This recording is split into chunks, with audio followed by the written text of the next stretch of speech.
Fala galera, esse é o Café do Sodré e eu já quero aproveitar para agradecer todo mundo que tem curtido aí, compartilhado o nosso vídeo. Não se esqueça, entra lá nas minhas redes sociais também, rafaelsodré.oficial em todas as redes. Se você quiser ter alguém aqui que seja entrevistado pela gente, bater um papo, uma resenha com a gente, manda o nome lá, marca ele, que a gente vai convidar para estar aqui com a gente, beleza? E não se esqueça também de se inscrever no nosso canal, ativar a notificação aí para você ficar por dentro de quando surgir os novos vídeos aí. E hoje eu tô aqui com o meu amigo Rodrigo. Rodrigão, obrigado pela presença. Rodrigo Alvitre. Irmão, eu não apresento ninguém, eu libero a câmera, cada um se apresenta, fala o seu currículo, fala o que já viveu aí e depois a gente começa a nossa resenha. Fica à vontade aí.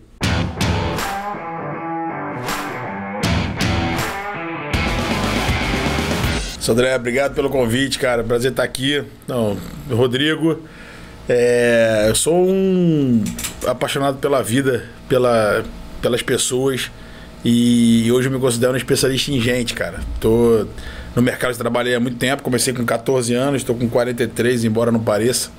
E ao longo desse período, as relações com as pessoas foi o que me encantou, e aí me ajudou na parte de negociação, venda. Enfim, hoje eu, além das minhas empresas, dou treinamento, faço palestra. Mas o que eu gosto mesmo é aqui, tá na resenha, trocar ideia, conversar, falar sobre isso, jogar sinuca e fazer algumas coisas que possam sempre ajudar alguém, cara. Por menos se uma pessoa só escutar algo que ajude ela de alguma forma, eu já tô feliz e por isso te agradeço de novo o convite aí. Que isso, cara, eu que te agradeço por estar aqui. Vou aproveitar já o gancho da sinuca para te contar uma parada. Um camarada nosso, que eu não vou falar o nome dele, tá ali atrás da câmera. Ele tava um tempão sem me encontrar. A gente trabalhou junto há milhões de anos atrás. Ele, vamos jogar sinuca valendo a cerveja?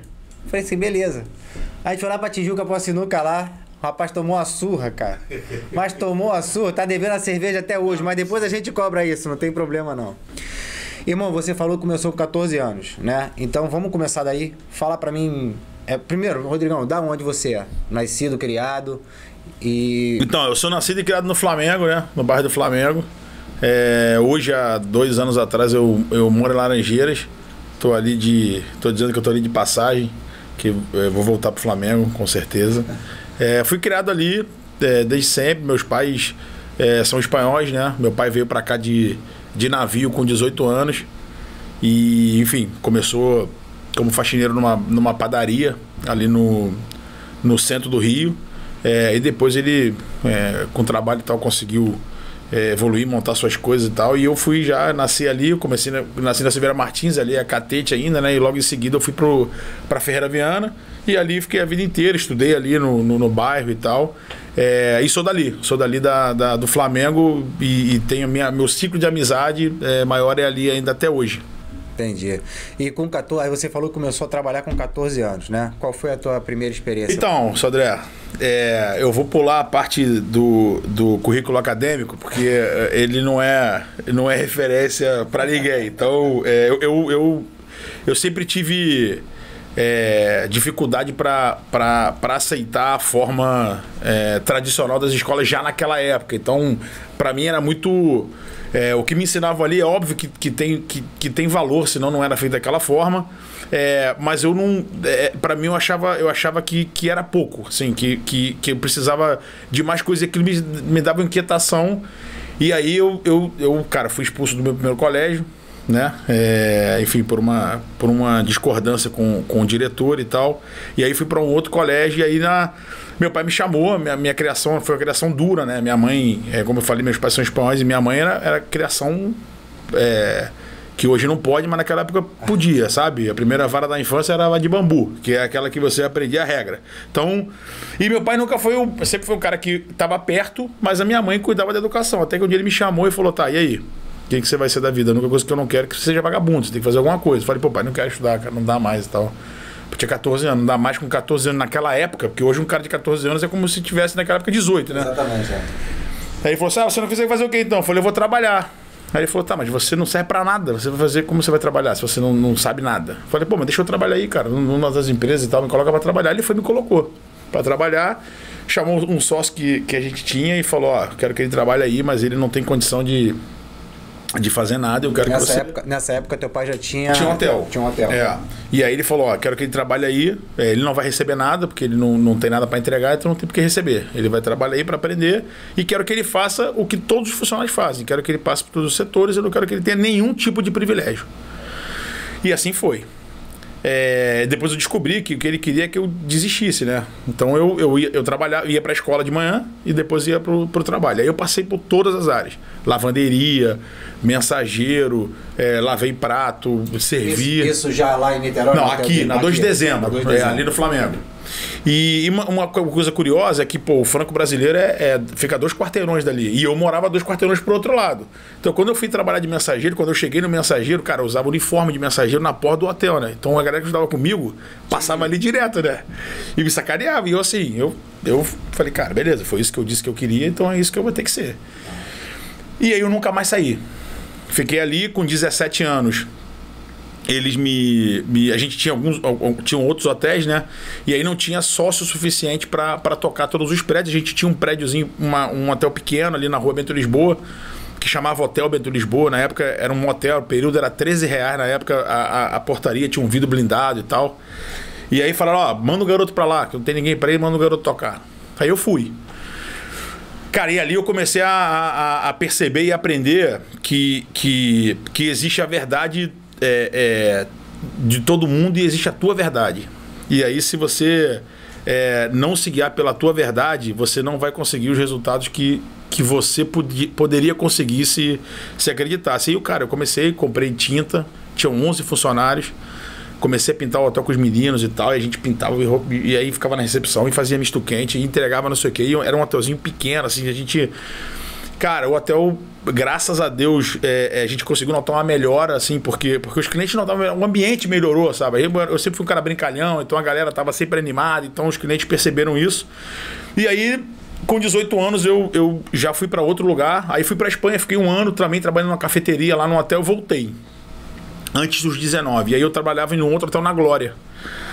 E ali, naquele momento, a gente tinha um software que fazia a gestão dos hotéis. E aí o dono da empresa faleceu de um acidente de carro e a viúva me chamou. Falou, Rodrigo, o Cid, que é o esposo dela, falou, o Cid sempre falou bem de você e disse que você é uma pessoa que a gente podia confiar. Cara, eu tinha 18 anos, eu tava começando. E aí eu não sei o que fazer com a empresa. Ele morreu, eu não sei o que fazer, botei meu irmão e não funciona. Eu queria que você me ajudasse. Falei, mas eu te ajudar, mas eu vou te ajudar como? Eu não tenho como te ajudar. Não, pra ver se você consegue. Você não quer comprar a empresa? Eu falei, cara, mas como é que eu vou comprar a empresa? Eu não entendo nada de informática, eu não entendo nada de computador, não gosto. Naquela época, cara, um software era um negócio muito complexo, não é que nem hoje que você compra na internet, sabe? É quase um aplicativo. Exatamente. Fácil, né? Resultado, cara, negociei e aí eu comprei minha primeira empresa. Minha, e só minha, com 18 anos. E busquei uma forma, que é uma outra mensagem que eu aprendi, sabe? Você não precisa saber tudo, sabe? O que você precisa para vencer é entender que existem pessoas que sabem o que você não sabe. E se você tiver elas ao seu lado, isso te ajuda a progredir. Foi o que eu fiz. Eu trouxe alguém que sabia fazer aquilo. E a empresa, vendi a empresa faz 2 anos, cara. Eu comprei com 18, vendi com 41. E aí eu comecei, aí eu fiz um monte de coisa, cara. Já trouxe aço da China, já tive boate, já tive hotel, já tive restaurante, então fiz um monte de coisa, já vendi móveis de luxo para jogos, sinuca, pôquer, enfim. E aí eu fui fazendo um monte de coisa, mas sempre voltado, sempre o sucesso pautado no relacionamento com as pessoas, sabe? Na troca, em ouvir, em saber que todo mundo tem que ganhar. E assim foi. E aí eu tô até hoje aí. Hoje eu toco, sou o diretor do Hotel H, que tem 170 colaboradores. Fui eu que inaugurei, esse é o 4º hotel que eu inauguro. É um hotel grande, de quase 300 apartamentos, 15 salões de eventos, é um hotel realmente grande. E também lá, tudo pautado no relacionamento. Só para quem não conhece, o Hotel H é referência em Niterói, né? O melhor hotel de Niterói, para quem não conhece, vale a pena ir lá conhecer. Irmão, só para te perguntar, pra gente não perder o contexto do que você estava falando. Você falou que ficou um tempo na Espanha. Foi só para adquirir conhecimento? Então, eu tive um problema aqui de segurança na época. E a gente não sabia o que estava acontecendo. Eu recebi com 18, assim, com 18 meu pai estava até viajando nessa época. Eu recebi umas ameaças, foram na porta da minha casa e tal, a gente não sabia o que era. E aí, quando meu pai voltou, né? Ele foi avisado, eu não disse nada a ele, mas avisaram ele. Quando ele voltou, ele disse, cara, eu acho que não é nada, mas eu também não vou aceitar correr o risco de que aconteça alguma coisa e eu não ter feito nada, né? Então, cara, pô, passa um tempo na Espanha, vai. Aí ele falou assim, vai, vírgula, só que você não vai de férias. Então você tem que fazer alguma coisa. Aí eu falei, você vai estudar? Eu falei, pô, pai, eu não estudo nem aqui, cara, vou estudar lá, eu vou trabalhar, pô. Então eu tenho um primo que tem um hotel lá, no hotelzinho em Santiago, ali no caminho de Santiago de Compostela. E eu fui trabalhar na cafeteria, cara, que eu nunca tinha trabalhado assim, de frente, sabe, na cafeteria. E, cara, foi muito gratificante, assim. Eu aprendi muito, eu trabalhava com um menino que já estava lá na cafeteria, o Carlos. E é engraçado que eu vinha já de fazer uma gestão em alguns lugares.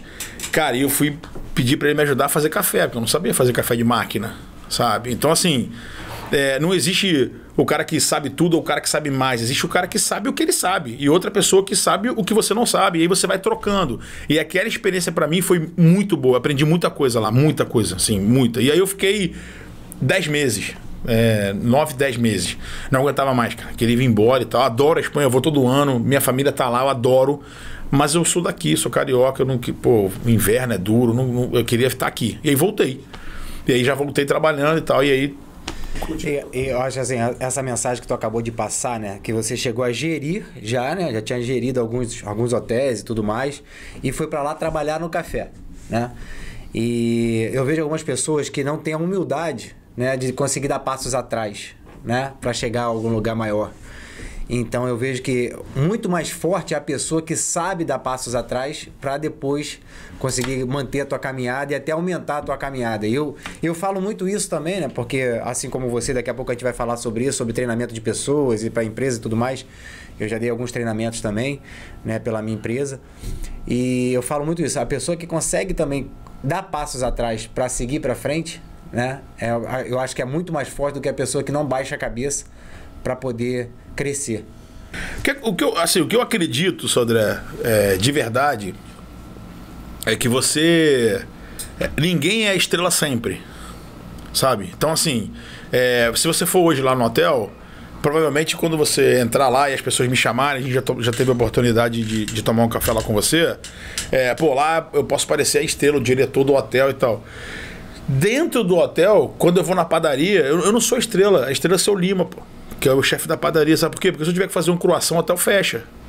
Então, se ele não estiver lá para entregar, eu não sou ninguém lá na padaria. E quando eu sair de lá, que eu for no mercado, eu não sou ninguém no mercado. Eu não posso chegar no mercado achando que eu sou a estrela porque eu sou o Rodrigo do H, porque o Sodré é o Sodré da polícia, porque tem a empresa. Não. Você pode ser estrela. Você pode pegar um jogador de futebol que é uma estrela máxima e vai chegar em algum lugar que tem alguém que brilha mais que ele, porque senão aquele lugar não funciona. Então, na verdade, o que você precisa saber é se colocar na sua posição de acordo com o lugar que você está. E o que eu vejo hoje é que as pessoas muitas vezes chegam em alguma posição e acham que aquilo é definitivo e que ninguém mais pode contrariar porque ele chegou ali. Cara, isso é um dos maiores erros que eu vejo as pessoas cometerem. Uma das grandes dificuldades hoje nos times é quando você promove alguém, cara. Você promove alguém num time para líder e você conhece outra pessoa. E isso é um problema sério, cada vez mais sério. Porque eu disse isso conversando com um cliente outro dia, que as empresas que vão vencer, na minha percepção, e que vão continuar crescendo, são as empresas que aprenderam a se relacionar com todo e qualquer tipo de pessoa. Porque, cara, a pessoa singular não dá para tratar no plural, cada um é de um jeito. E o que a gente está querendo fazer não, vocês têm que funcionar do meu jeito. Não, cara, não funciona assim. Cada um tem um jeito. E aí eu vou pegar mais um gancho, né, já que a gente está falando de pessoas, né? O profissional hoje, o indivíduo profissional. O que eu vejo, eu falo muito isso, a gente tem até nos nossos mandamentos lá do batalhão, né? Que é a versatilidade. Eu acho que hoje, né, 2022, o profissional que não é versátil, né, ele começa a ficar para trás. Né? Não adianta você querer, eu sou especialista nisso aqui, eu tenho que tocar esse assunto aqui, não sei o quê.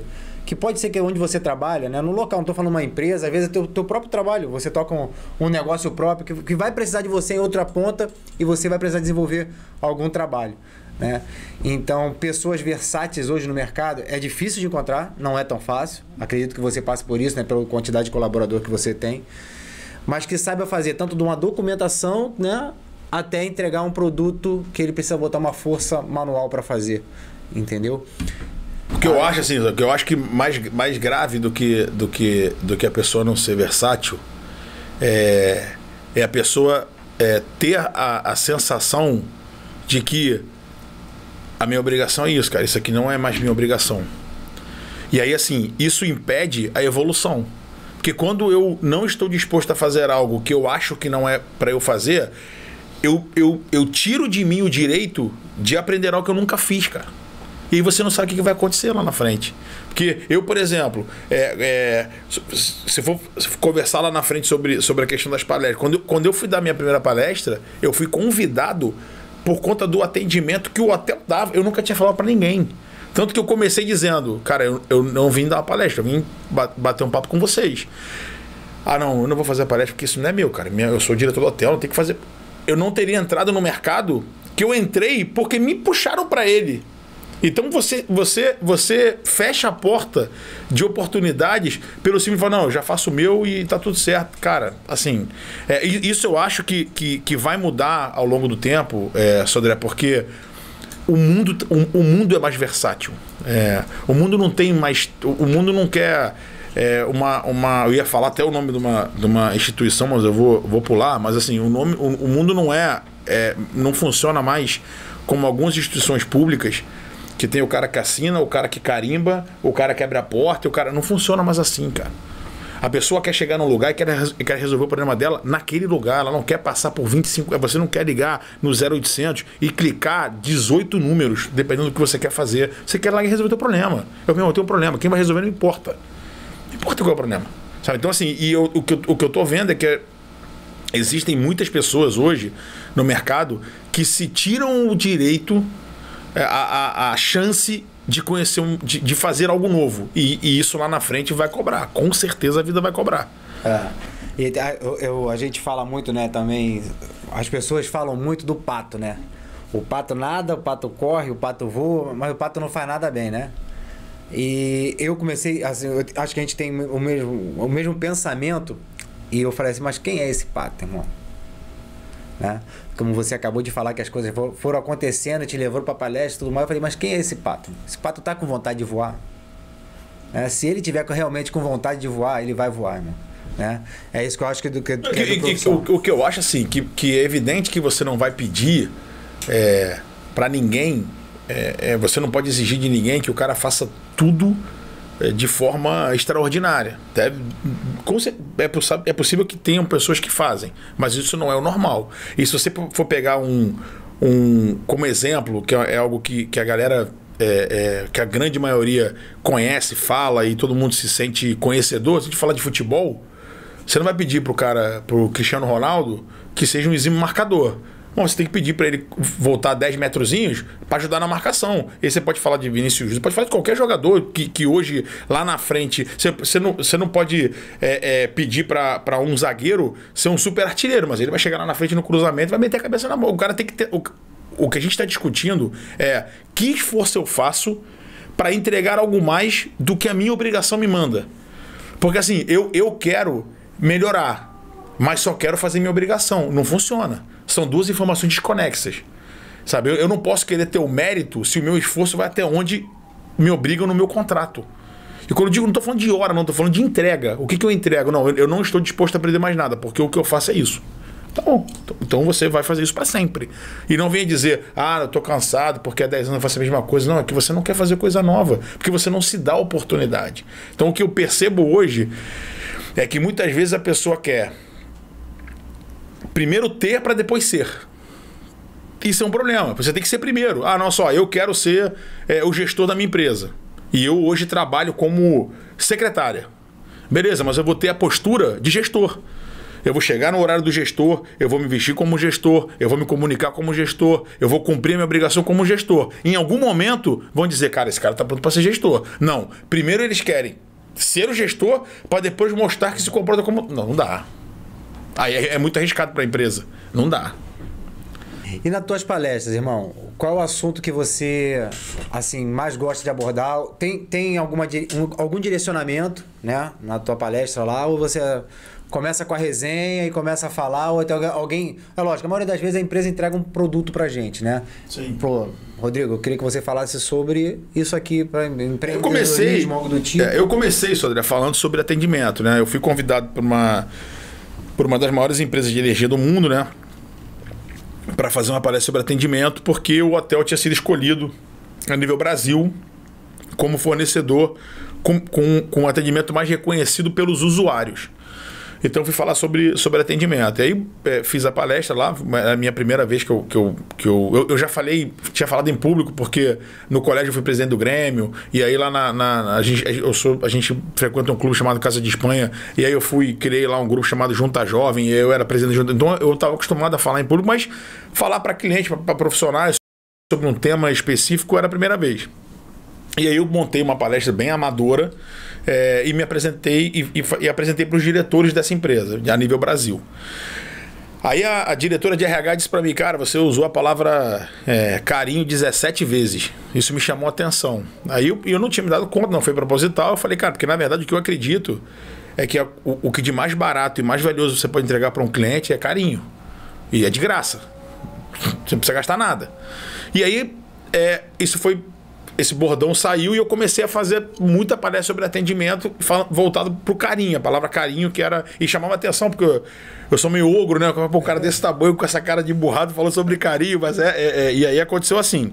Só que logo em seguida, a minha grande paixão sempre foi vendas, né, cara? Eu gosto de gente, mas eu gosto de vendas, né? Eu sempre tive nessa área de vendas. Eu vendi coisas completamente diferentes, cara. Eu vendi de aço, que eu trouxe da China, a mesa de sinuca, a período de motel, a salão de evento. Então, assim, eram coisas... E aí eu sempre falava do atendimento e o que isso era importante para aumentar a sua venda. Isso começou em 2014. Né? Hoje, o que eu me considero é que eu falo sobre negociação e relacionamento. E a negociação envolve tudo. Envolve o atendimento, envolve a venda, envolve a negociação com o funcionário, com o fornecedor, com a empresa. Então, eu falo sobre essa gestão toda.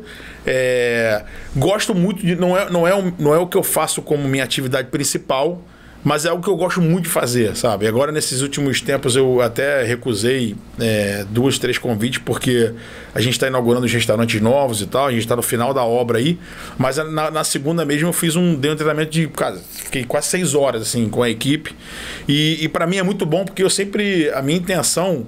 Eu sempre digo que o que eu estou ali é para mostrar que o que funciona é o óbvio, né? A gente não precisa inventar a roda ela só precisa empurrar para ela rodar. E aí, quando eu gosto muito de trocar, né? Que é o que eu tenho recebido como feedback, como resposta, é porque chama muita atenção que quando eu começo eu falo, gente, menos dormir vale tudo. Pode interromper quando quiser, pode falar, pode dizer que não concorda, pode até sair, pode ir embora. Cara, só não dorme que eu vou ficar constrangido. Agora, do resto, vale tudo. Então, assim, eu puxo muito, a galera interrompe, a gente conversa, troca, tem assunto abordado que eu não esperava, mas a gente troca, porque quem disse que é errado dizer não sei? Eu posso conversar com você e falar assim, Rodrigo, pô, posso pedir uma opinião? O que você acha disso? Pô, Adriano, não sei, cara. Vamos ver junto aqui? Vamos ver se a gente chega num acordo? Porque esse negócio de saber tudo, cara, quem sabe tudo sabe um pouco de nada. Desexatamente. É isso, sabe? Então, hoje eu falo sobre relacionamento, sobre negociação. É isso que eu faço. E você acredita que... Eu também acredito nisso, né? A gente está aqui debatendo sobre profissões e trabalhos e tudo mais. Eu acredito que todo profissional, você falou sobre vendas, todo profissional tem que saber, além de vender o próprio produto, né? Ele tem que saber se vender. Mesmo que seja um serviço, pô, eu entrego um serviço. Eu sou um funcionário público, né? Sou funcionário público. Se você quer ter sucesso, você tem que trabalhar vendendo o seu serviço ali dentro, mesmo dentro do funcionalismo público, né? E as pessoas ainda não acreditam nisso, né? Acha que passou no concurso, tá lá com a matrícula dele, quer estacionar, vai estacionar, vai estagnar, vai ficar ali parado. Mas quem realmente quer dar passos para frente, realmente tem que saber vender não só o seu produto e se vender também, né?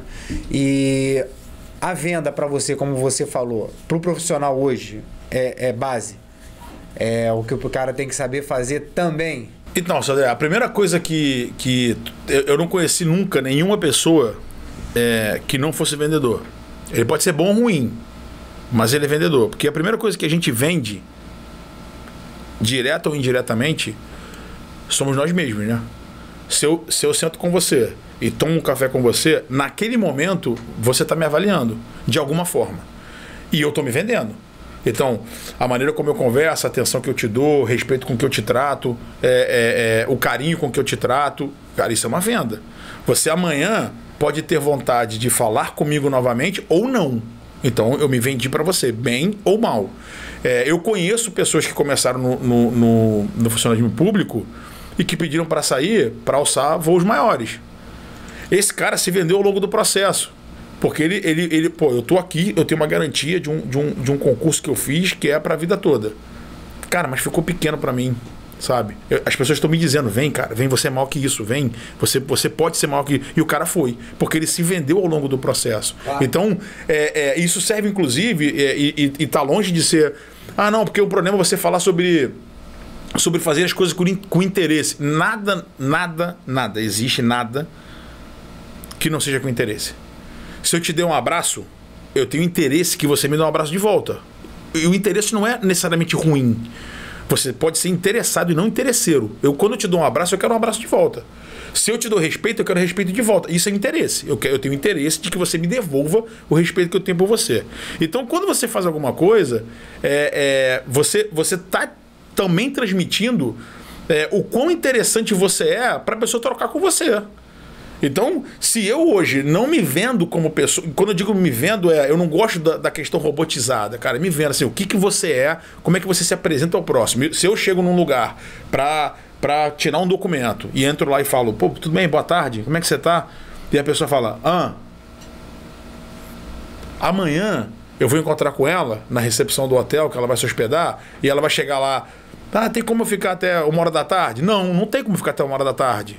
Porque você não pode ser uma pessoa... Ninguém é de um jeito em um lugar e você pode se comportar de uma forma em um lugar, de outra forma em outra. Você não é igual na polícia, se comporta igual na polícia, como você se comporta com seus amigos. Agora, a forma como eu trato o universo, cara, tem que ser igual. Eu não posso ser, porque aqui eu tô em casa, então aqui eu sou de um jeito e aqui eu tô fora, então aí eu... Não dá. E isso as pessoas precisam saber que elas estão diariamente sendo compradas. Agora... Se ninguém compra você, se ninguém compra a sua ideia, se ninguém quer ter você por perto, é porque você é um vendedor ruim de si próprio. E aí o problema é só seu. Ninguém mais pode te resolver. Porque as pessoas podem fazer um monte de coisa por você, cara. Um monte. Só tem uma coisa que eles não conseguem fazer. É a sua parte. Então se você não fizer a sua parte, não vai dar certo. É isso.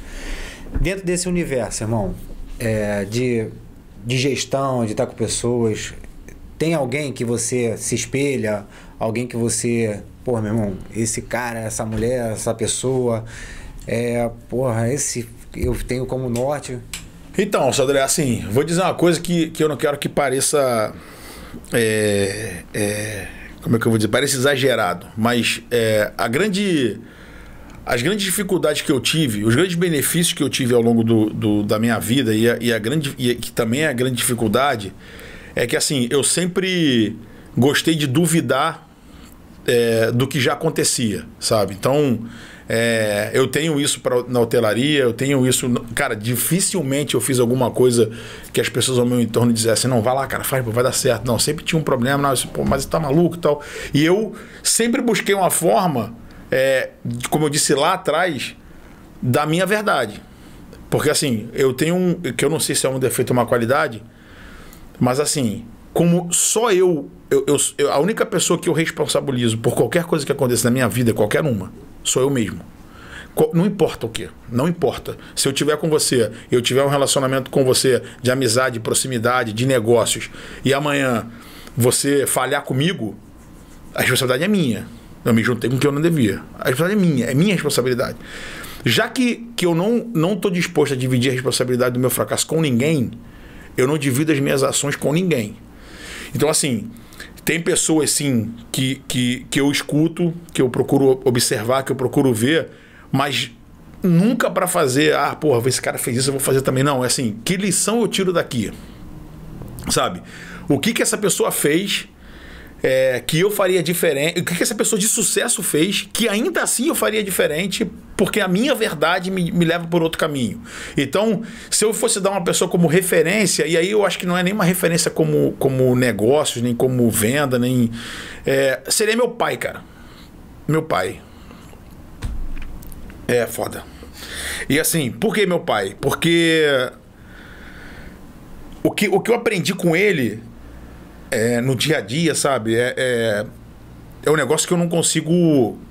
Que ninguém conseguia... Ninguém ia poder me ensinar. Nenhum lugar, nenhuma instituição, nenhuma escola, faculdade, nada. Ninguém ia conseguir me ensinar. Porque eu digo sempre que o melhor professor que a vida tem é a experiência, né? Ele cobra caro, mas ele ensina bem, né? E aí quando você abre mão da experiência de alguém, é como se você rasgasse o mapa de um lugar que você não sabe o caminho. E aí o que eu me espelho, o que eu gostei de aprender do meu pai, não é o que ele conquistou, sabe? É o que ele era.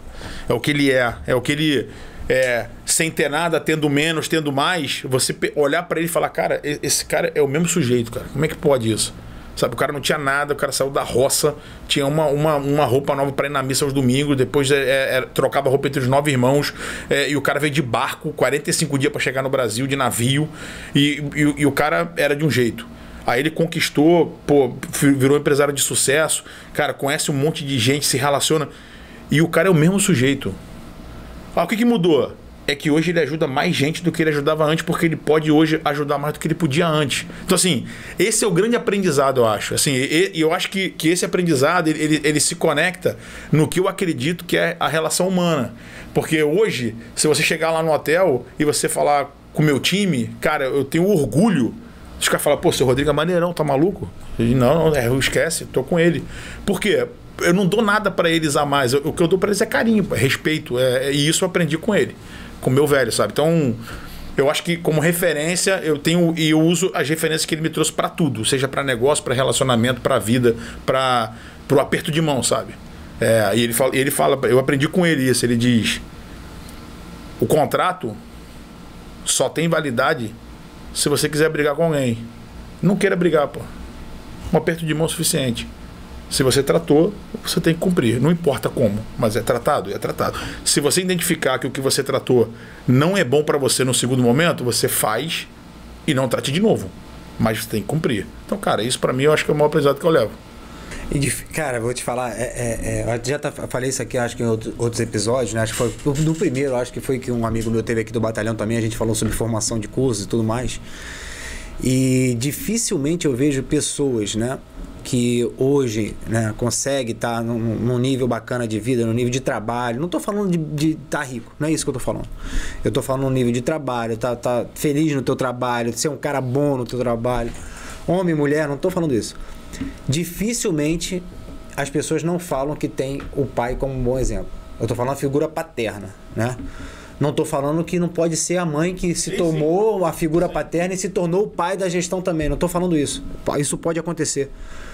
Mas foi o que eu falei com o Tom. Eu falei, cara, se meu pai não tivesse me criado da maneira rude que ele me criou, eu não seria o Sodré do Bob, pô. Porque quando chegou lá no curso, que eu pensava em desistir, eu falei, cara, meu irmão, o que eu vou falar para aquele velho que tá me esperando lá em casa, meu irmão? Entendeu? Então, assim, eu vejo isso, pessoas que, né, que tem um bom trabalho, tá desenvolvendo uma boa questão profissional e tudo mais, que não seja a figura paterna que tomou base da relação. Não estou falando que é a questão homem. Sim, né? Tenta entender, entendeu? Porque tem várias mulheres que se tornou, né, a grande mãe, né, que o pessoal fala. Sim. E isso acontece. Não, e assim, Sodré, a criação é um assunto que cada vez ele tá virando mais polêmico para você falar, né? Cada vez mais difícil, porque aí, não pode isso, não pode aquilo, mas aí você tá fazendo apologia a tal coisa. Não, assim, minha mãe, ela de maneira nenhuma, ela tá desconexa da minha criação, do meu resultado. Muito pelo contrário, minha mãe é quem tava no dia a dia, que tava no braço ali e tal. Exatamente. E assim, e minha mãe é uma mãe presente, que era uma mãe que castigava, é uma mãe que se tivesse que bater, batia, é uma mãe que enfim, que castigava mesmo, assim, era castigo, porque se eu não fazia a minha parte, que era muito pouca, que eu precisava fazer como criança, eu era castigado. E aí tudo você tem que entender o seguinte, como você olha pro que fizeram por você. Então eu hoje digo o seguinte, a mensagem que minha mãe me deu, que eu consegui subtrair do que minha mãe me deu, é: se você não cumprir a sua obrigação, a vida vai te castigar. Só que quando a vida castiga, é mais duro que a mãe, porque a mãe castiga e depois ela tá com pena e ela te acaricia. A vida não, cara. A vida castiga, e se você não mudar, ela vai continuar te castigando. E quando você mudar, ela não vai te acariciar, ela só vai parar de te castigar. Então, assim, a educação, sem dúvida nenhuma, você tem uma figura, referência, e aí pode ser pai, mãe, tia, avô, não importa. Se você tem uma figura como referência, facilita muito o processo do teu crescimento. Porque, assim, eu conheço algo que é uma figura positiva a quem eu me espelho. E aí eu tenho a honra de que seja meu pai e minha mãe, mas tem gente que foi o avô, que foi a avó, que foi uma tia, mais uma figura. Cara, eu me referencio nessa figura. Então, eu acho que é muito... o que a gente está fazendo, não sei se é um assunto que é legal de a gente dividir, mas o que está sendo feito hoje com a criação dos filhos, cara, é uma temeridade para o futuro da sociedade, sabe? É o que eu vejo. Próximas gerações. Eu tenho 2 filhos, eu tenho meu filho que está fazendo aniversário hoje, está fazendo 10 anos, o Martim, e tem a Maria de 12, sabe? E eu castigo meus filhos, eu não bato neles, não, nunca bati, porque eu tenho...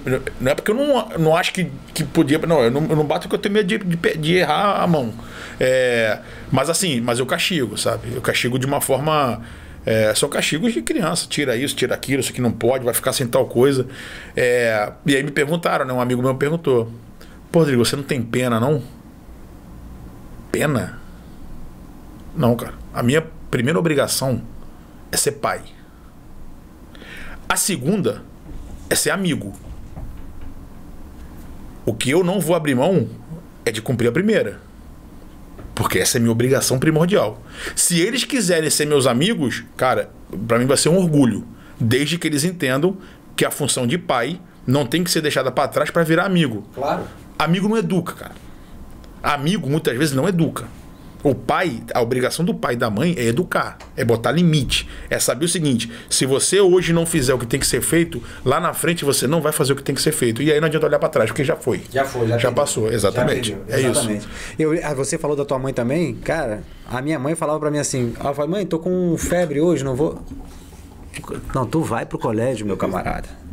Tu tá com febre, tu vai pro colégio, se tu passar mal, eu vou lá te buscar. Mas tu vai lá. Né? Hoje, eu tô falando assim, é um extremo? Não, pra mim não foi extremo, porque, cara, às vezes toda criança tem sua virose, tem isso, tem aquilo. Cara, e vou te falar, a minha mãe, a figura da minha mãe, para os meus estudos, foi uma pessoa que foi extremamente importante para eu estudar o que eu estudei. Entendeu? Porque ela me cobrava muito nos estudos, né? E eu também era um cara que não gostava de estudar, não. Eu prestava atenção na aula para não ter que fazer em casa, irmão. Entendeu? Prestar atenção aqui para não ter que meter a mão em casa e poder passar nessa... Então, assim... Como eu divido com você essa preocupação de criação, né? A facilidade que dão para as crianças hoje, eu acho que nós vamos tornar, né? Eu falo nós porque a gente faz parte dessa sociedade, né? Por mais que a gente pense diferente, a gente vai tornar uma geração muito fraca lá na frente. Aí todo mundo fala, pô, a criação antigamente é antiquado. Eu conheço muito poucas pessoas fracas que foram criadas da maneira antiquada de antigamente. A gente tá terceirizando a educação, o Sodré, e a educação não se terceiriza, né, cara?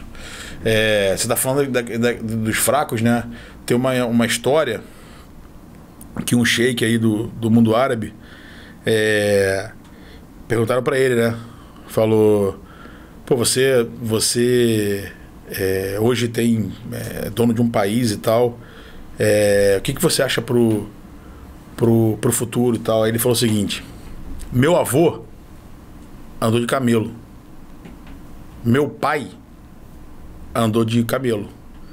Eu ando de Land Rover. Meu filho vai andar de Ferrari. Meu neto vai andar de Land Rover. Meu bisneto vai andar de camelo. Porque momentos difíceis fazem homens fortes. Momentos fáceis fazem homens fracos. E isso é verdade. Quando eu digo homens, eu digo a sociedade. Meu filho joga futebol, né? Então ele, enfim, é federado, joga, compete. Aí ele foi jogar um jogo com um time que o goleiro do time adversário, no Sub-9, era muito grande o goleiro. Realmente era muito grande. Ele saiu. Quando ele saiu, fui, dei um beijo nele e tal. Aí ele falou assim: a gente perdeu, né? Mas também, você viu o tamanho do goleiro do cara fazendo, não, cara, vocês perderam porque vocês foram piores. Assim, quem ganha é o melhor. Não acha justificativa pra tua derrota, cara. Treina e acha uma forma de ganhar do goleiro daquele tamanho. Porque se ele tá daquele tamanho lá, ele também é federado até a sua idade, cara. Para de buscar bengala pra tua derrota. Perdeu porque você foi pior. Não quer perder de novo? Melhora, porra. O que você não pode... se fosse menor goleiro eu tinha ganho. Quem disse pra você que você tinha ganho? Quem falou? Agora, para de... E eu vejo muitos pais... não, faz parte, mas também o goleiro era muito grande. Aí o filho tem a sensação de... Eu ganhei, só que como ele era grande, aí a vitória ficou com ele. Não, pera aí, irmão, você perdeu, porra. Exatamente. E tá tudo bem perder. Tudo bem, exatamente. Vamos virar a página desse livro, exatamente irmão. Isso, que senão sempre tem uma justificativa pra derrota, você não vai ganhar nunca. Se você sempre tiver uma justificativa pra sua derrota, você não vai ganhar nunca. Essa é a grande lição que eu vejo que estão tirando das crianças. Os filhos não perdem mais, cara. Nada tem mais problema. Perdeu, não tem problema. Repetiu, não tem problema. Ofendeu o avô, não tem problema. Ele tava nervoso. Tá chorando, não pode chorar. Que não pode chorar, irmão. Isso, gente. Que não pode chorar. Chora aí um bocado, meu irmão. Chora um bocado pra tu sentir um bocado de dor aí. Pra tu aprender aqui lá na frente. A vida, foi o que você falou assim. Não passa a mão na cabeça. Não passa. A oportunidade vai passar e você não vai aproveitar. E a dor vai chegar. Um momento da sua vida, ou vários momentos da sua vida, a dor vai chegar. E você tem que aprender a lidar com aquilo ali, meu camarada. É isso, faça isso. Entendeu? E já entrando nessa, e mudando de assunto, mas entrando na mesma vibe, irmão, o empreendimento mais difícil, qual foi? Que você olhou assim, caralho, esse foi foda de levantar, meu irmão. Então, eu não sei se é empreendimento, mas é um negócio, eu vou te dizer. Em um momento da minha vida, foi quando eu dei o intervalo aí da hotelaria, eu saí e entrei numa empresa de logística. Então a nossa empresa entregava os telefones e os cartões e tal da Vivo. Tinha um depósito na Pavuna e a gente fazia a parte de transporte, de entrega. E aí aquilo era um contrato bom, um contrato grande. Mas, cara, aquilo tá me dando inquietação, sabe? Pô, um contrato só e tal. Aí o meu sócio na época, né? Falou assim, tá preocupado com o quê? Contrato bom. Eu falei, não, cara, mas um contrato, meu irmão. Pô, isso é coisa preguiçoso, cara. Vamos trabalhar, fazer alguma coisa, pô, pelo amor de Deus, cara. Isso aí já tá assinado, vamos fazer mais, vamos evoluir, né? Bom, eu sei que, cara, nas minhas maluquices, um dia eu fui pra São José do Rio Preto, lá onde é a família da minha ex-esposa. E aí ela tem um primo chamado Fred, e ele tem uma fábrica de telha, de estrutura metálica para telhado. E tinha umas bobinas assim grandes, né, de aço e tal. Eu falei, Fredão, você compra isso aí da onde, cara? Aí ele, cara, esse é um representante, vem da China. Posso fotografar? Pode, eu fotografei e tal. Aí falei pra ele, cheguei aqui no escritório e falei, cara, pesquisa essa porra aí de negócio de bobina de aço aí, pra ver. Daí ele pesquisou, falou, Rodrigo, China. Falei, tá, então, beleza, vamos na China. Ele, tu tá maluco, porra? Falei, não, vamos na China, vamos na China, vamos conhecer. Liguei pro Fred e falei o seguinte, Fred, se eu comprar uma bobina na China, chegar aqui a R$1, você pagar 3, eu te vendo a 2, tu compra comigo pra gente fazer um teste? Compro. Então beleza, vou na China. Aí fui. Eu não falo nada de inglês, né? Zero. Nada. Fui. E lá tá o cara blá, blá, blá, blá, falando inglês e tal, conversando lá com a mulher, com a representante. A gente foi em várias usinas. E eu no carro, eu já nervoso, né, cara? Que eu sou agitado, né? Eu falei assim, cara, fecha logo com essa mulher logo aí, cara. Fala que a gente vai fechar um carregamento e tem que mandar e ver o que tem que fazer. Ele, de quanto? Aí liguei pro Fred, né? Falei, Fred, vou fechar aqui. Quanto você quer pra gente fazer um teste? Aí ele, 160 toneladas. Falei, tá bom, 160 toneladas. Aí quando o Fred falou, eu fiz assim no telefone e falei, pai do céu. E pra ela o grandão, né? 160 toneladas. Pode fechar. Beleza. Ele mandou o preço e tal. Cara, era um volume grande, era uma compra grande. Fui num banco, que eu conhecia, já tinha relacionamento. Falei, cara, vou fazer uma importação, assim, você tem alguma linha? Tenho. Bom, enfim, resultado. Compramos e mandamos 90 dias para chegar. 90 dias sem dormir. Chegou, entregamos e tal, recebemos, a operação foi super rentável. No dia que chegou, cara, eu tive que abrir empresa em Paranaguá para vir pelo Porto. Foi uma operação. No dia que chegou, eu liguei pro contador e falei, cara, fecha as empresas, vê o que precisa aí para fechar. Ele, tá maluco, cara? Você fez uma operação desse tamanho, cara. Você tem uma rentabilidade que, rapaz, o sofrimento que eu tive com essa operação, porque é algo que eu não conheço, que não tava na minha mão. O que eu senti ali? Eu falei, cara, não tá na minha mão. O aço tá na China. Quando o cara embarca na China, eu não tô lá. Quando vem, eu não sei que se o cara... E na China, naquela época, que faz tempo, tem mais de 10 anos, naquela época, cara, você pedia na China uma caneca branca, chegava aqui azul com bolinha amarela. E vai fazer o que depois? Não tem mais o que fazer. Não entrega, não devolve. E, assim, e aí o risco que eu corri, porque é um outro aprendizado que eu sempre converso com as pessoas sobre o negócio, né? Que tenha dado certo não significa que é bom. O fator sorte, ele sempre vai estar próximo de você. Mas se o fator sorte for maior do que o fator mérito, não faz de novo. Esquece. Foi o que aconteceu comigo. O fator sorte foi maior do que o fator mérito. E aí, as pessoas me diziam, né? Pô, cara, você tá fazendo um negócio, pô, super maneiro, importação, logística. E falei, cara, não fui eu, cara. O que eu fiz, de certo, tá no que eu acredito, que é o relacionamento. Eu conversei com o Fred, expliquei para ele o que eu ia fazer, quanto eu ia pagar, quanto custava. Só que o que aconteceu até chegar aqui depois, não estava na minha mão, não quero mais. Porque eu não consigo assumir. Se der algum problema, eu não consigo assumir. Então esse foi o mais difícil, porque foi a primeira vez que eu me senti frágil em algo que eu assumi a responsabilidade. Aí eu não fiz mais. Agora depois, cara, assim, Sodré, eu trabalhei motel, hotel, restaurante, loja de imobiliário, tive boate, não trabalhei lá efetivamente, mas tive boate. Todos têm sua dificuldade, né? Todos têm, mas se você conseguir montar um time que acredite na tua verdade, cara, facilita. Porque nenhuma empresa vai funcionar sem problema. A que vai vencer é a que resolve o problema da melhor forma. E você não consegue resolver nenhum problema sozinho. E você precisa ter um time que está adequado com as suas ideias, sabe? Então, eu acho que o grande segredo é montar o time. Montar o time e depois a coisa fluir. E desses trabalhos todos que você falou, né? De todos os empreendimentos também. Qual que você acha assim, meu irmão? Esse aqui é meu maior sucesso? Acho que minha primeira empresa. Minha primeira empresa de software. Eu comprei a empresa de software, era um software para gestão de motéis. Eu tinha 19 anos, estou com 43, há 24 anos atrás. E a gente chegou a ter 150 clientes recorrentes, mensais. E o engraçado também é o seguinte, eu não entendo nada, né, cara? Eu odeio o computador. Odeio. Só que, de novo, é o time. E assim, é a gestão. Esse foi o maior sucesso, por quê? Porque a empresa existia. Quando o dono, o idealizador da empresa morreu, ela perdeu 60% dos clientes. E aí ela foi oferecida para mim, eu comprei a empresa, a gente chegou a ter mais clientes do que ele tinha antes de morrer. E isso me deixou, me trouxe uma gratificação. Foi a primeira vez que eu me senti grato pelas pessoas confiarem em mim, sabe? E era um momento assim, eu não era jovem, tinha, como eu te falei, 19 anos, tratava com pessoas mais velhas do que eu. E foi, pra mim, esse eu acho que foi a mais gratificante, com certeza absoluta, que eu considero de mais sucesso. Não foi a que mais me deu dinheiro, tá? Em números. Mas é que não é só o dinheiro, sabe? Não é isso. O feito. O feito, é isso, exatamente, o feito.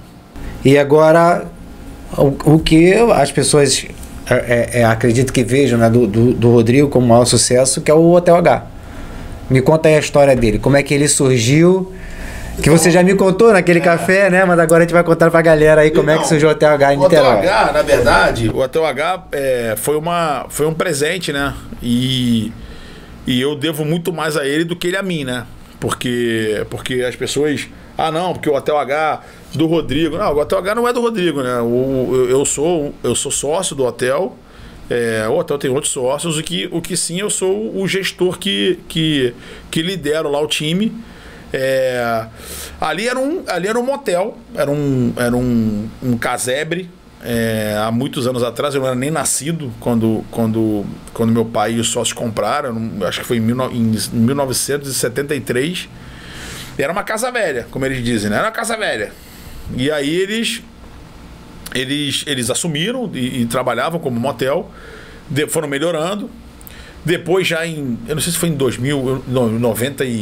90 e pouco, eles resolveram fazer a parte nova do hotel. Então eles tinham uma casa antiga na frente e fizeram uma parte nova de suítes e tal nos fundos.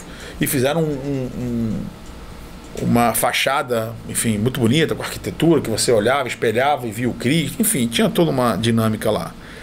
E ali foi um erro. Por quê? Porque naquele momento a gente não atendia ninguém mais. Porque você não conversava com o público que queria pagar menos, que era o público da casa, porque a fachada espantava. E você não conversava com o cara do alto padrão, porque ele passava pela casa velha para entrar. Então ali foi um erro estratégico. Aí ficou operando durante um tempo. Até que a gente resolveu, cara, vamos fazer um hotel. A cidade é carente de hotel, não tem nenhum hotel de alto padrão. E vamos fazer um hotel. E aí foi uma aposta grande, né, cara? Porque foi o nosso maior empreendimento, um empreendimento caro, uma obra difícil de fazer, perto da praia. A gente tem 3 subsolos, tá 15 metros abaixo do nível do mar, com um condomínio gigante do lado. Então, assim, uma obra bem complexa. Quem liderou a obra foi meu pai, ficou lá 5 anos e foi o tempo de obra. E ali o que eu aprendi assim, eu via meu pai, né, cara, com capacete branco, né? Capacete branco quem usa são os engenheiros, né? E ele com a 4ª série, né? E discutindo com o engenheiro discutindo mesmo, debatendo, não concordo, assim e tal. Aí um dia eu falei assim, pai, mas pô, o senhor discute com o cara que estudou com essa porra. Com o engenheiro, com o BO, ele, mas por que eu não vou discutir? Discutir. Ele não sabe mais do que eu quero do que eu mesmo. Ele não sabe. Então eu vou discutir. Sabe por quê? Porque ele fez números, estudou números e sabe fazer cálculos. Mas eu não preciso só disso. Eu preciso que depois que ele seja entregue, ele sirva para o que eu quero que ele sirva. Senão não faz sentido. E aí ele ficou 5 anos, eu fui nos últimos 2 anos e meio, últimos 3, que era já para cuidar da gestão da hotelaria, projetos que eram diretamente ligados à hotelaria, a padaria, a lavanderia, o restaurante, os salões, comprar o que a gente chama do recheio do bolo, que é todo enxoval de hotelaria, e contratar, treinar os primeiros times. E aí a gente hoje detém ali mais de 30% dos quartos da cidade, né? A gente é o único hotel de alto padrão hoje lá de Niterói, é o único centro de convenções, a gente tem 15 salões de eventos. E cara, é um hotel consolidado, reconhecido. Hoje a cidade reconhece o OH como o maior ativo do turismo da cidade. O que é gratificante, eu fico muito honrado por liderar, sabe? Por ter liderado a inauguração, mas muito longe do OH ser um mérito meu. Muito longe. O mérito está na coragem do que eles tiveram ao decidir fazer, na coragem de tocar uma obra do jeito que eles tocaram, e na coragem de entregar, porque o OH inaugurou em 2013, né? Então, ano que vem ele faz 10 anos.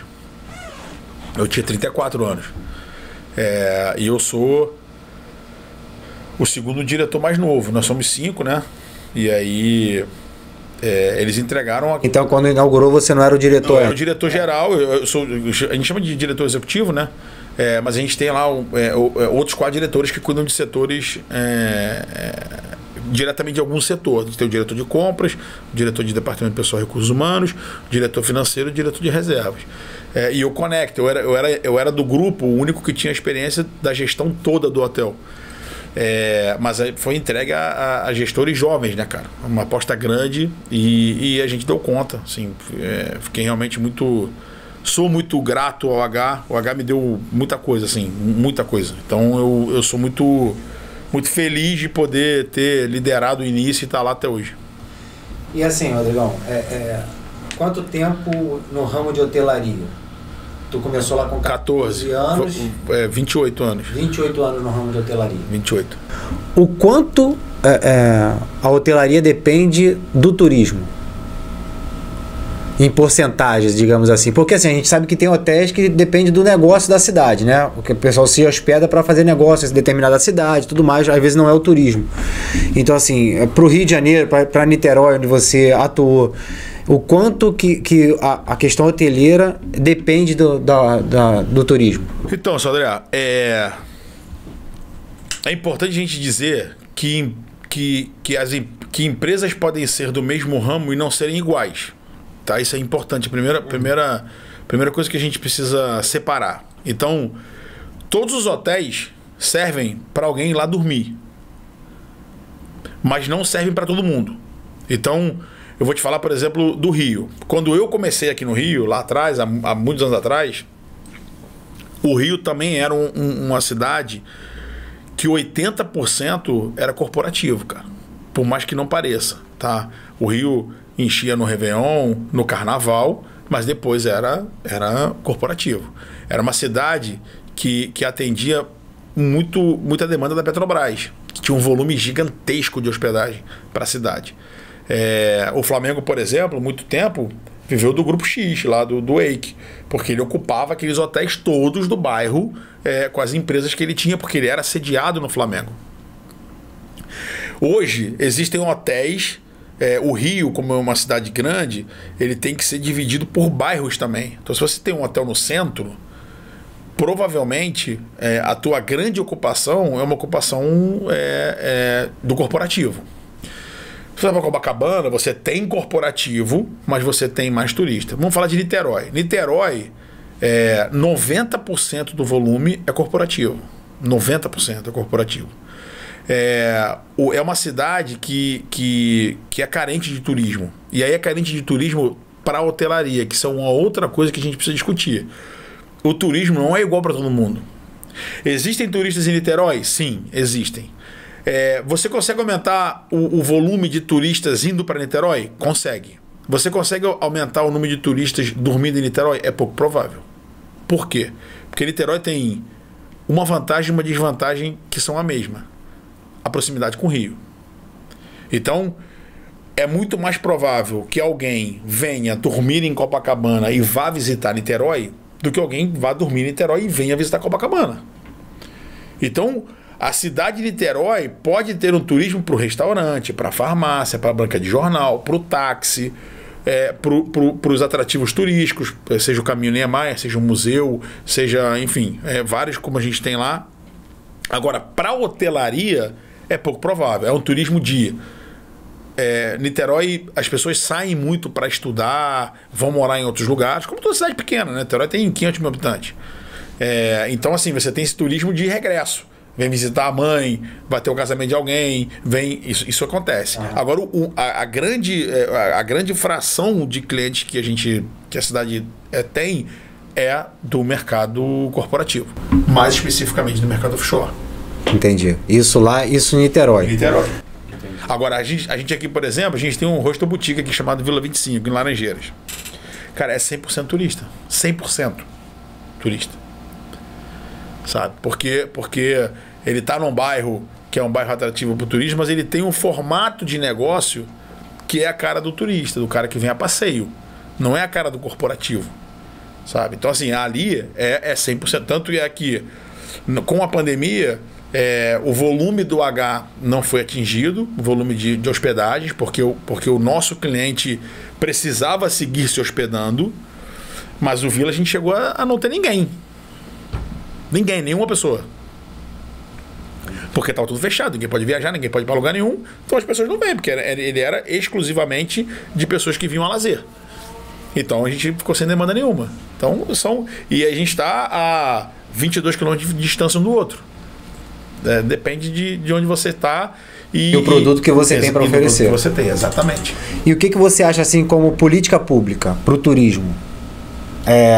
Sodré, eu acho que uma política pública para o turismo voltada para isso aqui alavancaria tanto o Rio quanto o Niterói, com algo do tipo, ou então são coisas diferentes para Niterói para o Rio essa. Para Niterói, Sodré, eu tenho hoje eu estou eu sou presidente do Polo Hoteleiro, né, da cidade, e sou representante no Conselho Municipal de Turismo. Niterói, para mim, tá claro. Tá? Niterói tem muitas ferramentas que são ferramentas públicas, tá? Tô dizendo, vou falar, por exemplo, do Caminho Niemeyer. O Caminho Niemeyer tem um teatro, tem um auditório, tem um auditório, tem um espaço para você fazer eventos gigantesco. Então, o que eu vejo de Niterói? Se Niterói, ao invés de fazer um investimento na construção de um centro de convenções ou de algo parecido, utilizar essas ferramentas que já tem para o atrativo de eventos com baixo custo. O que é baixo custo? Hoje é muito difícil você fazer um evento. Cara, você fez isso já, você sabe. Então, assim, se eu vou pegar um local no Rio que me custa para fazer um evento de 3 dias 80, 90 mil reais, e a cidade me oferece uma ferramenta em Niterói para fazer, desde que os hotéis utilizados sejam na cidade, os almoços sejam na cidade, as empresas que sejam na cidade, o cara que faz o evento, ele tira da planilha de custo o custo mais pesado. A ferramenta já está lá. A ferramenta já está lá. Sim. E o que eu confesso que eu não tenho conhecimento profundo sobre política pública, mas tenho certeza que o imposto que o consumo desse evento vai gerar na cidade, cara, não deixa de ser um benefício. Claro. E assim... E o mecanismo já está lá. Né? O mecanismo já está lá para ser utilizado. Né? A gente fala que então, é a ferramenta do Estado. Eu acho que o que a gente tem que fazer lá é que o Estado facilite e barateie os organizadores de eventos para levar o evento para a cidade e consumir na cidade. Eu acho que eu não posso chegar para um cara que tem um espaço para fazer eventos, que é um espaço privado, para chegar para ele e falar assim, cara, abre mão do teu ganho para... Não faz sentido. Não tem como. Agora, eu, por exemplo, eu fiz eventos dentro do hotel, eventos grandes. Eu fiz, por exemplo, 4 etapas do Brasileiro de Sinuca. Cara, 200 atletas. O espaço, o meu espaço de eventos, 2 andares, que eles precisam de uma semana de montagem antes e mais 3 dias para desmontar, a gente está falando de quase 120 mil reais de investimento, se ele fosse alugar. Eu dei. Eu não cobrei. Agora, ele hospedou 70 apartamentos. 7 dias. Eu fiz um investimento para mim mesmo. Só que se para mim mesmo funciona, se a cidade fizer, funciona para todo mundo. Funciona, com certeza. Então eu acho que para lá é uma prática muito simples. Para o Rio, que é algo mais complexo, eu vou deixar só uma percepção, que é uma percepção minha mesmo. O problema do Rio, cara, começa no aeroporto. Não adianta nada se um turista vem passar aqui 10 dias, se ele passa 8 dias incríveis, mas ele chega com medo e vai embora com medo. A primeira sensação e a última sensação é negativa. Eu tive no aeroporto, minha família vem muito pra cá, minha família que mora na Espanha. Eu tive no aeroporto, cara, é brincadeira. O aeroporto tem teto, tá sem teto o aeroporto. E aí a abordagem que você recebe com os taxistas, cara, eu que sou do Rio de Janeiro, sou criado aqui, eu sempre digo que o único medo que eu tenho é de viver muito, eu não tenho medo de nada. Cara, eu me assusto. Porque eles brigam entre eles e quer botar a mão na mala. Agora você imagina uma pessoa que viajou 18 horas, 15 horas, tá vindo para um país desconhecido, a primeira sensação que ele tem... Já não tem uma boa fama lá fora. Quando ele chega aqui. A primeira percepção já é uma briga ali. E aí o seguinte, você tocou um negócio que é primordial. A fama, tá? Como é que a gente muda a fama se a gente não muda a realidade? O que a gente tá querendo fazer é vender lá fora algo que é mentira, cara. É mentira. Ah, não, eu quero vender que o Rio é um lugar seguro e um lugar agradável e amigo do turista. Aí o cara chega aqui e ele vê outra coisa e fala, cara, mentiram pra mim, pô. Mentiram pra mim. Então, assim, eu busco e levo todos os meus familiares que chegam, eu busco e levo. Cara, e você nota que eles estão assim, eles estão um pouco mais tranquilos porque eles estão comigo. Agora você imagina a pessoa vindo sozinha, cara.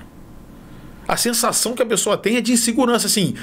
eles estão querendo tirar o meu dinheiro de qualquer maneira. Eles estão querendo, de alguma maneira, se dar bem em cima de mim.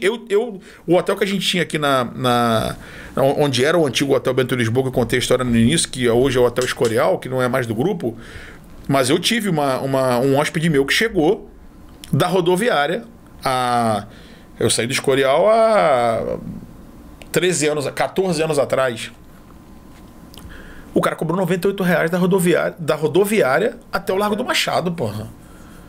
Aí eu saí e falei, cara, ele não vai te pagar R$98, esquece. Mas o que você tem a ver com isso? Não, cara. Não é que eu tenho a ver com isso, não. Eu quero que ele volte. Eu vou entregar para ele um bom serviço. Você vai acabar estragando o meu trabalho. Ele não vai te pagar R$98, cara. Você vê quanto é que é a corrida que eu vou te pagar. Eu falei pro hóspede, pode entrar. E o hóspede é amedrontado. Cara, R$100 da rodoviária pro Largo do Machado. Então, assim, esse cara vai embora feliz, ele vai dizer assim, ó, é lindo, várias fotos, mas eu não vou mais. Eu não vou mais. Então o que está acontecendo com a gente? A gente precisa gerar uma demanda nova. Toda vez. É muito mais caro você gerar uma demanda nova do que você atrair quem já veio. A melhor indicação que tem é de quem já usou, pô. O cara já passou pelas barreiras da insegurança, o cara já passou pelas barreiras da dúvida se ir ou não. Quando ele volta e fala, cara, vai lá. É incrível. Agora, cara, vai, mas cuidado. Olha a diferença. Claro. E isso é uma coisa que eu tenho debatido muito nas minhas redes sociais, Rodrigo, porque eu falo muito de segurança, né? Sou policial, não tem como ser diferente, eu falo muito sobre segurança. E o que eu falo nas minhas redes sociais sobre segurança, da segurança ser a base da nossa sociedade, né? Aqui Brasil, Rio de Janeiro principalmente, e você falou sobre isso agora, né? Além de criar, né, muito mais do que criar atrativos para o turismo, é você ter a segurança primeiro. Né? E eu falo isso não só no turismo, eu falo isso nas minhas redes sociais para a saúde, para a educação, para isso tudo. Né? E turismo foi mais uma coisa que você fomentou sobre isso. Então, assim, a gente não vive na Dinamarca, né? Eu faço essa comparação porque lá você pode... o que eu quero para o turismo? Então eu tenho que pensar numa coisa nova, né? Eu vim viajar. Porque a segurança já funciona, né?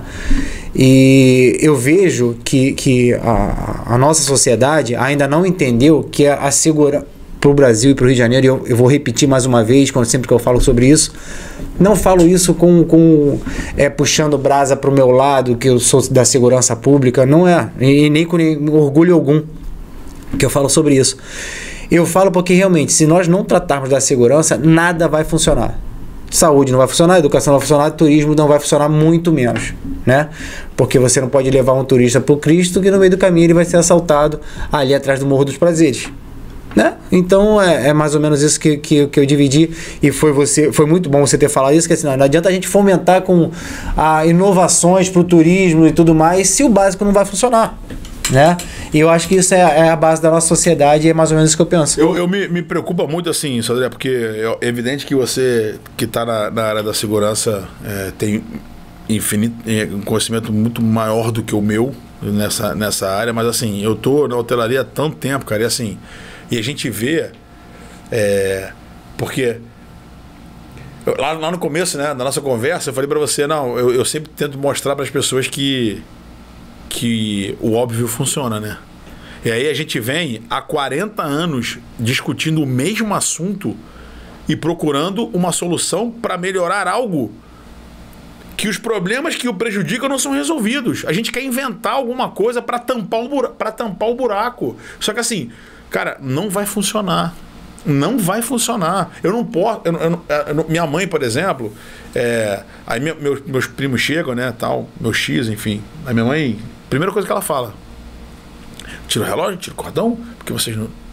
Fala, mãe, mas olha só as boas-vindas que a senhora dá. Aí ela, mas tem que avisar, né? Porque eles não estão acostumados. Então assim, cara, olha só a mensagem indireta que você passa é que assim, se você vier e não acontecer nada, você teve sorte. Pô, aí não, cara. A impressão que dá é que a gente já se acostumou com a violência. Nada pode ser pior para uma sociedade se acostumar com o que tá errado, pô. Isso tem que continuar sendo um absurdo. O cara chegar e te roubar na rua, no centro, na Carioca, na praia de Copacabana, tem que continuar sendo um escândalo. Exatamente. Não pode ser isso aí todo dia. Que isso, cara? Não pode. E assim, e aí a gente quer trazer como atrair mais turistas. Aí eu sempre falo sobre isso quando eu faço os treinamentos, as palestras sobre vendas e atendimento. Eu falo o seguinte, tá, vamos lá. Toda vez que você atende alguém, você coloca você manda uma mensagem para o mercado. Então, Sodré, se hospedou no H. Quando você saiu de lá, o H tá mandando através de você uma mensagem que você vai transmitir. Aí em algum momento vai sair que você falar com a galera que você se relaciona. Aí você vai dizer, cara, o hotel é legal, mas não vale o preço. Pô, o hotel é maneiríssimo, o atendimento é irado, o café da manhã é muito bom, não sei o que, cara, esquece, eu vou falar de novo. Tá. Qual é a mensagem? Que eu acho que essa é o grande dever que a gente tem que a galera que está na administração pública deveria levar. Deveria discutir sobre qual é a mensagem que a maioria dos turistas levam quando vão embora do Rio. Não existe dinheiro no mundo capaz de transmitir uma mensagem com mais força do que a mensagem levada por quem usou o que você vendeu, o que você está vendendo. Qual é a mensagem que os turistas levam depois de usar o Rio de Janeiro? Essa é a minha pergunta. Se a mensagem for boa, deixa quieto, pô. Se não, conserta a mensagem. Eu acho que esse é o caminho. E o turismo, cara, depende disso. Não tem jeito, depende disso. Então, muito, só pra gente fazer que acabou de passar o carnaval, muito mais do que um carnaval bem feito, né? É cuidar da base do que a gente precisa realmente para a sociedade funcionar, né? Porque foi o que você falou, não adianta a gente normalizar um assalto em Copacabana e de pensar que tá tudo bem, porque não tá, né? É mais ou menos isso. Rodrigão, agora novos desafios. O que você está pretendendo aí para empreender mais? O que você tá trazendo aí mais Rio de Janeiro, Niterói, o que for? Conta aí pra gente. Então, a gente agora tá atuando forte na área de gastronomia, né? Então, há 1 ano e 2 meses atrás eu me juntei com o meu sócio, com o Marcos Espinosa, que é 1 ano e meio já, que é um chefe super conhecido, peruano. E a gente começou a trazer novos empreendimentos de gastronomia para o Rio de Janeiro. A gente criou um grupo, que é um grupo COI, que hoje tem o Canton, o Lima, o Chaco. E a gente agora está, nesses próximos 3 meses aí, está inaugurando o Canton Niterói. O Canton é um restaurante de comida chifa. A comida chifa é a junção da comida chinesa com a comida peruana, que é muito conhecida no Peru. E a gente trouxe pro Brasil. Já tem um aberto lá em Copacabana, na Rodolfo Dantas. A gente já está em Brasília, em São Paulo. E a gente está agora inaugurando o Canton Niterói, lá na Praia de São Francisco. Até o dia 15 de maio a gente está inaugurando. Está inaugurando um lá no shopping, no Parque Shopping, no shopping da Multiplan em Jacarepaguá. Também um Canton. E está trazendo um novo Lima, a gente está com um novo conceito para o Lima, também para Niterói, para a Praia de São Francisco. E aí até junho a gente está inaugurando essas 3 casas, além do Nikkei, que é a marca nova, né, que acabou de abrir em Brasília, que a gente está abrindo em Copacabana também, aí até junho, julho a gente está inaugurando. E agora vamos de comida, né? Vamos aumentar o físico. Então deixa eu fazer o resumo. O Canton é a Chifa. Chifa. Isso. O Lima peruano e o Chaco. E o Chaco é um restaurante de brasa. Você tem um polvo na brasa, você tem uma carne na brasa, você tem um camarão na brasa, é uma casa de brasa. O Chaco é uma casa de brasa. E o Nikkei é uma comida, é um produto diferente de comida japonesa. Na verdade, o Nikkei são as mudanças que a comida japonesa sofreu quando ela chega nos lugares. Quando a comida japonesa chega no Brasil, ela sofre uma alteração. Quando ela chega nos Estados Unidos, e o Nikkei junta essas evoluções da comida japonesa. Em vários lugares. Em vários lugares do mundo, exatamente. Bacana, é isso. Irmão, só pra gente já começar, né, a finalizar nosso bate-papo aqui, também tem teu horário aí pra poder andar. Eu deixo a câmera aberta, irmão, que você quiser dar aí de mensagem pra galera, falar o que você quiser também, você pode ficar à vontade, entendeu? Já te agradecendo pela tua presença, né? E fica à vontade aí. A mensagem, primeiro eu quero agradecer de novo, Sodré, pelo convite. Cara, é um prazer, assim, conversar com pessoas que eu posso dizer com tranquilidade que quem está assistindo a gente não sabe.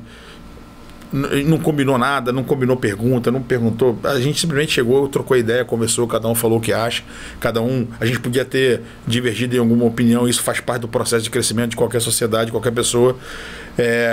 Então quero te agradecer, você, o Felipe, cara, que me aproximou a você.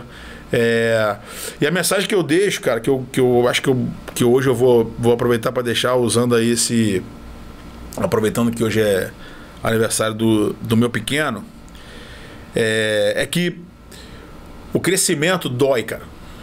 Crescer dói, sabe? Evoluir dói. Mas pior do que você passar pela dor do crescimento é você continuar pequeno. E quando eu digo pequeno de mentalidade, cara. Pequeno de mentalidade, pequeno de ação, pequeno de propósito. Ninguém é capaz de viver bem sozinho.